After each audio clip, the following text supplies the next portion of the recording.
ஒரு குட்டி கதை கேட்கலாமா? நம்ம எல்லாருக்கும் ராமாயணம் தெரியும்.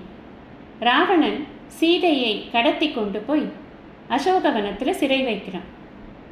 அப்போ அவரை தேடிக்கிட்டு ராமசாமியின் தூதனாக ஹனுமான் லங்கைக்கு வர்றாரு. லங்கையில் நிறைய இடங்களில் தேடுறாரு, நிறைய கிடைக்கவே இல்லை.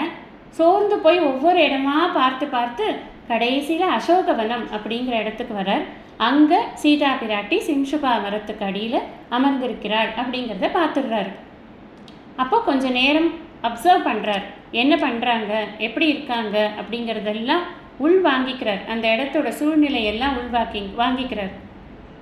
அப்போ அவங்க ரொம்ப நாளாக சாப்பிடாம மெலிந்த தேகமாக ரொம்ப சோர்ந்து போய் கணவனை விட்டு கடத்தி கொண்டு வரப்பட்டதுனால ரொம்ப மன உளைச்சலோட எப்படி இந்த இடத்துல இருந்து தப்பிக்க போகிறோமோ அப்படிங்கிற ஒரு சிந்தனையோடு அவர்கள் இருக்காங்க அப்படிங்கிறதெல்லாம் பார்க்குறாரு. அப்புறம் கொஞ்சம் கொஞ்சமாக ராமனுடைய கதையெல்லாம் பாட்டா பாடி அவர்களுக்கு தான் யார் அப்படிங்கிறத உணர்த்துறதுக்காக கொஞ்சம் அவருடைய கதைகளை சொல்லி ராமனை எனக்கு தெரியும் அப்படிங்கிற ஒரு விஷயத்தை அவங்களுக்கு புரிய வச்சு மரத்திலிருந்து இறங்கி அவங்கக்கிட்ட அவர் பேசுகிறதுக்கு ஆரம்பிக்கிறார்.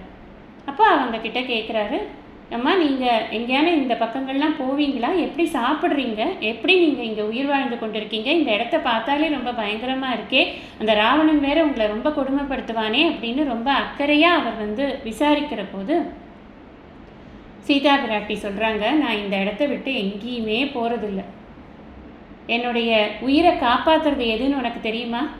இங்கே ஒரு சின்ன தடாகம் இருக்குது. அந்த தடாகத்தில் கொஞ்சம் தண்ணீர் இருக்கிறது. அந்த தண்ணீரை பார்க்கும் பொழுது அந்த கார் மேக வண்ணனாக இருக்கக்கூடிய என்னுடைய ராமனுடைய நினைப்பு எனக்கு வருது.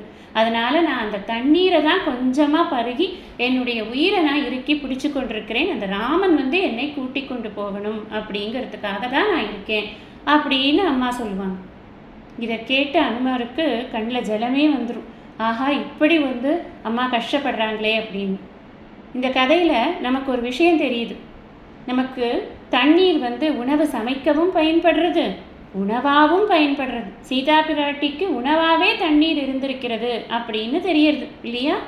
இதைத்தான் வள்ளுவரும் சொல்கிறார், துப்பார்க்கு துப்பாய துப்பாக்கி துப்பார்க்கு துப்பாய தூவும் மழை.